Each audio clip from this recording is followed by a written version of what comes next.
Hello and welcome back to one night prep, जहां मैं आपकी हेल्प करता हूं पूरा का पूरा सिलेबस कवर करने में सिर्फ एक रात में। तो आज हम पढ़ने वाले हैं इंडियन नॉलेज सिस्टम का तीसरा module, science and technology heritage. इसमें हम पढ़ेंगे मेटल्स के बारे में, माइनिंग्स के बारे में, आर्किटेक्चर के बारे में, डाइज के बारे में और शिप बिल्डिंग के बारे में। तो हमारा पहला टॉपिक है मेटल एंड मेटल वर्किंग। तो मेटल वर्किंग क्या है? मेटल वर्किंग एक प्रोसेस है मेटल एक्सट्रैक्ट करना फ्रॉम ओर्स एंड उनको शेप देना into useful objects. Ancient Indians were highly skilled in working with iron, copper, bronze, gold, silver, zinc and mercury, और उनके टेक्निक्स इतने ज़्यादा एडवांस थे कि उनके कुछ कुछ ऐसे क्रिएशंस हैं जो आज तक विदाउट रस्टिंग, विदाउट डिकेइंग अभी भी प्रेजेंट है इन रियल टाइम। सबसे फेमस एग्जाम्पल हो गया आयरन पिलर ऑफ दिल्ली, जो कि बनाया गया था 4th सेंचुरी सीई में, जो कि कुतुब मीनार कॉम्प्लेक्स में अभी भी खड़ा है। ये 7 मीटर का आयरन पिलर 1600 साल से अभी तक रस्ट नहीं हुआ है। ओके, एंड मॉडर्न साइंटिस्ट ने रिसेंटली ही डिस्कवर किया है कि ये इसलिए है क्योंकि इसमें एक यूनिक फॉस्फरिक आयरन का इस्तेमाल किया गया है एंड इसके ऊपर एक प्रोटेक्टिव ऑक्साइड लेयर का इस्तेमाल किया गया है। और ये मेटलर्जिकल मास्टरी का एक ऐसा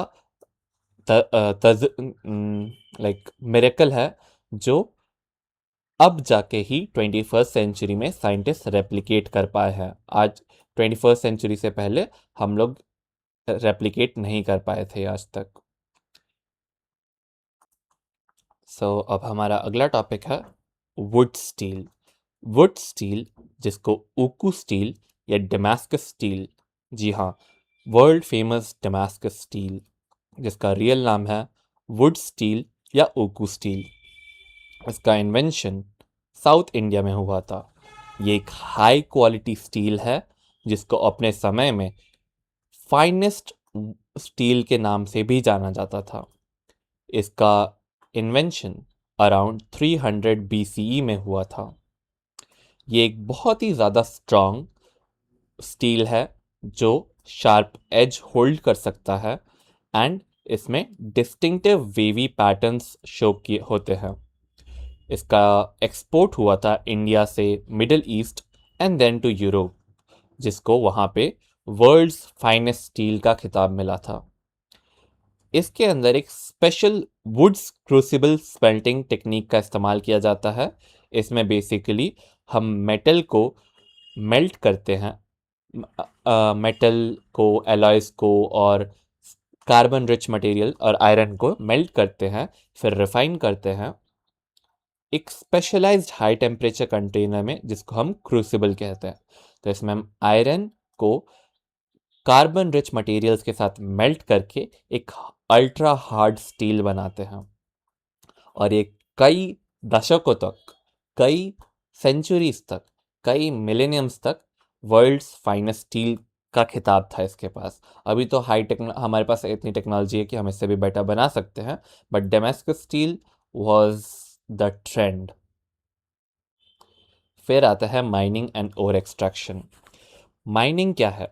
माइनिंग बेसिकली एक प्रोसेस है जिससे हम अर्थ के अंदर डिग करते हैं, खोदते हैं और वैल्यूएबल मिनरल्स को और ओर्स को एक्सट्रैक्ट करते हैं। ओर एक्सट्रैक्शन बेसिकली सेपरेट एक मेथड है जिससे हम यूजफुल मेटल्स को from its surrounding rocks separate करते हैं। और एंशिएंट इंडिया में लार्ज स्केल में माइनिंग ऑपरेशंस हुआ करते थे, जैसे कि कर्नाटका में गोल्ड की माइनिंग, राजस्थान में कॉपर की mining, iron mining, Zawar mines एक world famous and world's oldest zinc mine है, उसमें हम जिंक का माइनिंग करते थे, एंड प्रेशियस स्टोन्स। यहाँ तक कि 3rd सेंचुरी BCE में लिखी गई अर्थशास्त्र बाय कौटिल्य, इसमें डेडिकेटेड सेक्शन है जिसमें माइनिंग को कैसे गवर्न करना है ये बताया गया है। इसमें बेसिकली बताया गया है कि गवर्नमेंट का माइंस के ऊपर कैसे कंट्रोल होना चाहिए, ओर टेस्टिंग के टेक्निक्स क्या क्या है, रिफाइनिंग मेथड्स क्या क्या है, और ओर चुराने के पनिशमेंट्स।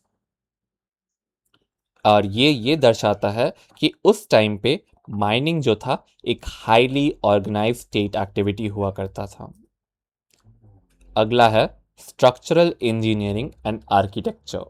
स्ट्रक्चरल इंजीनियरिंग इंडिया में काफ़ी ज़्यादा सीरियसली लिया जाता था और इसमें साइंस, आर्ट, इन दोनों का ही बखूबी इस्तेमाल होता था। इसमें हम basically buildings, cities, temples, water systems, monuments को डिज़ाइन और कंस्ट्रक्ट करते थे using available material and knowledge of forces. अब नॉलेज ऑफ फोर्सेस का यहाँ से मतलब है basically gravitational load, seismic activity और एनवायरमेंटल एलिमेंट्स को हम कंबाइन बैलेंस करते थे by combining applied mechanics and metaphysical harmony. Metaphysical harmony में basically Vastushastra, flow of energy and high level mechanics. Because आप देख सकते हो कि आज के टाइम पे भी हमारे पुराने ज़माने के जो मंदिर है वो हाई लेवल फिजिक्स का इस्तेमाल करते हैं। और एंशंट इंडियंस ने इन्हीं का इस्तेमाल करके प्लांट सिटीज से लेके मैसिव टेम्पल्स बिल्ड किए, all with precision, like amazing precision. और बेसिकली नॉलेज ऑफ फोर्सेस में हम चार पिलर्स का इस्तेमाल करते थे। बेसिकली जब कुछ बिल्ड करते थे पुराने ज़माने में एंशंट इंडियंस, तो वो चार चीज़ों का ध्यान रखते थे। ग्रेविटी एंड लोड डिस्ट्रीब्यूशन, जिसको बोलते थे भरा परीक्षा। सेस्मिक रेजिलियंस, जिसको बोलते थे भूकंप प्रतिरोध। कॉस्मिक अलाइनमेंट, जिसको बोलते थे दिर्क दिक निर्णय। And divine architect Vishwakarma. Okay, next है प्लानिंग। बेसिकली टाउन का प्लानिंग कैसे होता था, इसका प्राइम एग्जाम्पल है इंडस वैली सिविलाइजेशन। 5,000 साल पुराना इंडस वैली सिविलाइजेशन, जो कि 2600 टू 1900 BCE में था in cities like Mohenjodaro and Harappa, जो कि एक extraordinary town planning show करते हैं। इसमें हम देख सकते थे grid pattern streets, underground drainage system, standardised bricks and Vastushastra. Grid pattern streets, जो कि आज के टाइम पे जो प्लान्ड सिटीज़ होते हैं, जिनके रास्ते स्ट्रेट होते हैं एंड एक दूसरे से राइट एंगल पे मिलते हैं, वो पैटर्न 5,000 साल पुराने शहर जैसे कि मोहनजोदारो और हड़प्पा में थे, हुआ करते थे। हड़प्पा और मोहनजोदारो में उस टाइम का पहला अर्बन सैनिटेशन सिस्टम बनाए गए थे, दुनिया के पहले अर्बन सैनिटेशन सिस्टम, जिसमें कवर्ड सीवर्स हुआ करते थे, ड्रेनेज चैनल्स हुआ करते थे एंड मैनहोल्स हुआ करते थे। और स्टैंडर्डाइज ब्रिक्स, बेसिकली आज के टाइम पे जो ब्रिक का रेशियो इस्तेमाल किया जाता है 1:2:4, that is thickness is to width is to length. मतलब 4 parts of length, 2 parts of width and 1 parts of thickness. This ratio was so perfect that even the modern engineers still use this ratio while creating bricks. And lastly, the Vastu Shastra. Ancient Indians basically science of space, direction and architecture में believe करते थे। इसमें ये city planning, house construction, temple design, ये सब on the basis of principle of energy flow and alignment with nature के हिसाब से बनाया करते थे। फिर एंशंट इंडियन कंस्ट्रक्शन में जनरली क्या क्या चीज़ें, कौन से टाइप के मटेरियल्स इस्तेमाल होते थे। बर्न्ड ब्रिक्स हो गए, स्टोन्स हो गए, वुड हो गया, लाइम मोटार हो गया और आयरन क्लैम्प्स हो गए। बर्न्ड ब्रिक्स का इस्तेमाल इंडस वैली में वॉल्स, ड्रेन्स और प्लेटफॉर्म्स में इस्तेमाल किए जाते थे।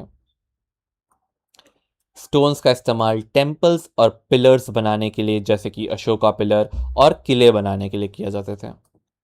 वुड का इस्तेमाल दरवाजे, पिलर्स, रथ और जहाज़ों में बनाने में इस्तेमाल किए जाते थे। Lime motor basically calcium carbonate जो कि लाइम है, एंड वाटर का मिक्सचर एज अ सीमेंट इस्तेमाल किया जाता था ताकि स्टोन्स को बाइंड किया जा सके। And finally iron clamps, iron hooks का इस्तेमाल किया जाता था ताकि पत्थरों को एक साथ रोक लाइक पकड़ा जा सके इन टेम्पल्स। एंड आखिर में नहीं नॉट आखिर में, कंस्ट्रक्शन अप्रोचेस एंड की टेक्स्ट। तो जब हम बिल्डिंग्स लाइक एंशियंट इंडिया में जब बिल्डिंग्स बनाए जाते थे तो कुछ स्पेसिफिक टेक्स्ट, कुछ स्पेसिफिक बुक्स का इस्तेमाल किया जाता था, कुछ स्पेसिफिक शास्त्र का इस्तेमाल किया जाता था। शिल्प शास्त्र, वास्तुशास्त्र और अगामा टेक्स्ट। शिल्प शास्त्र में basically art and rules of constructions के बारे में मेंशन किया गया है, जिसमें हमें सिखाया गया है टेम्पल्स, स्कल्पचर्स और बिल्डिंग्स को कैसे बनाते हैं। ये पोर्शंस, प्रपोर्शंस, मेजरमेंट और मटेरियल्स के बारे में स्पेसिफाई करते थे कि कौन से मटेरियल्स इस्तेमाल करने हैं, कितने मेजरमेंट का होना चाहिए, क्या क्या प्रपोर्शंस होने चाहिए, ये सब। वास्तुशास्त्र में basically science of architecture and spatial design based on 5 elements, that is earth, water, fire, air and space, and alignment with the sun and compass directions. Vastushastra में बहुत ज़्यादा बिलीव किया जाता था क्योंकि एक लाइक एक फ्लो ऑफ एनर्जी होता है कि एनर्जी कैसे फ्लो कर रही है इस धरती पे, तो उस हिसाब से बिल्डिंग्स बनाए जाते हैं थे तब।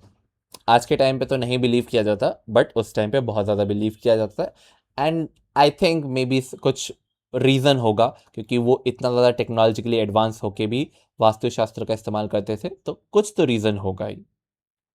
और आखिर में अगमा टेक्स्ट। अगमा टेक्स्ट की मदद से हिंदू टेम्पल्स को बिल्ड किया जाता था with precise rules for dimensions, orientations and decorations.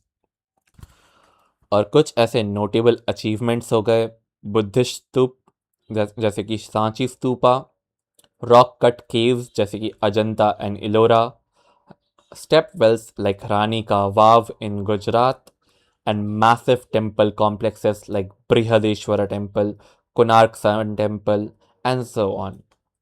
Konark sun temple में अगर आप जाओगे तो वहाँ पे आपको एक सनडायल भी दिखेगा, फन फैक्ट। एंड ये सोफिस्टिकेटेड इंजीनियरिंग्स के एग्जाम्पल्स हैं। अगला है dyes and paintings. Basically painting styles, traditional painting styles, natural dyes, cave paintings के बारे में हम पढ़ेंगे। तो जो एंशियंट इंडिया था, it was one of the leading producers of natural dyes and had a rich tradition of visual art and painting. Okay, natural dyes जैसे कि indigo from indigofera plant, turmeric for yellow, मैडर for red, lac for crimson and henna. So indigo से deep blue, एक royal deep blue type का colour मिलता था। And for that like हमारा काफ़ी dark history भी रहा है ब्रिटिश के साथ, just for this Indigo. And उस टाइम पे इंडिया इंडिगो ग्लोबली एक्सपोर्ट करता था काफ़ी सेंचुरीज के लिए। Cave painting like Bhimbetka rock shelters, which is more than 30,000 years old. It is among the world's oldest cave paintings. Ajanta and Ellora cave, which were built in 1st to 7th century CE, shows a refined murals using natural pigmentations like red ochre, lapis lazuli, and lamp black. And traditional painting styles जैसे कि Madhubani, Pattachitra, Tanjore painting, Warli art, Mughal miniatures and so on. So Madhubani painting जो कि बिहार से आती थी, वो एक amazing geometric patterns from nature and mythology show करते हैं। फिर Pattachitra from Orissa or scroll paintings on cloth depicting deities, basically gods. Tanjore painting from Tamil Nadu were gold leaf painting of Hindu gods. Warli art from Maharashtra were tribal painting, tribal geometric painting in white on brown. Basically इसमें जो canvas होता था वो brown colour का होता था and उसके ऊपर जो पेंटिंग्स होती थी वो वाइट डाई से होते थे। And lastly Mughal miniatures are the detailed small paintings depicting court life in and nature. And आखिर में इस मॉड्यूल का आखिरी topic ship building. Ship building. Ship building was an amazing part of art and science in Indian culture. So, shipbuilding has been a part of Indian culture for more than 5 to 6,000 years. Shipbuilding basically एक art है और एक science है of designing and constructing ships. Ancient India में thriving maritime system था, tradition था, sea-based tradition, and India was a major seafaring civilization. सबसे prime example हो जाता है लोथल डॉकयार्ड जो कि 2400 BCE पुराना है. It is located in Gujarat and this is considered the world's earliest known dockyard. Like it is the world's earliest known dockyard. This speaks the gravity of the maritime tradition of ancient India. So इसमें क्या था, इसकी speciality क्या है? It is a brick line basin connected to river for loading and unloading trade ships. So, types of ship in ancient India. Ancient text like Yukti Kalpataru describes different type of ships like river boats, ocean going vessels, warships and so on. इसका special mention आप कौटिल्य के अर्थशास्त्र में पा सकते हो, इसको अभी हम कवर करेंगे.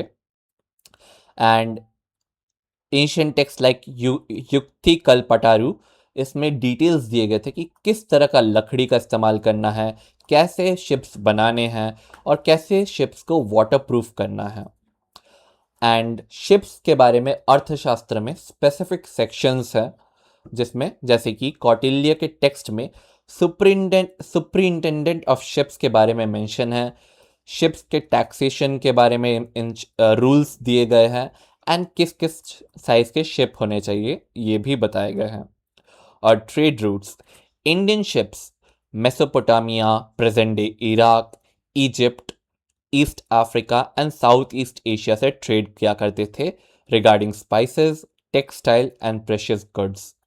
एंड रही बात कौटिल्य के अर्थशास्त्र की, कौटिल्य के Arthashastra book 2 duties of government superintendent के एक सेक्शन है नवाध्यक्ष सुपरिंटेंडेंट ऑफ शिप्स में शिप्स को total 3 categories on the basis of their size and intended zones में डिवाइड किया गया है.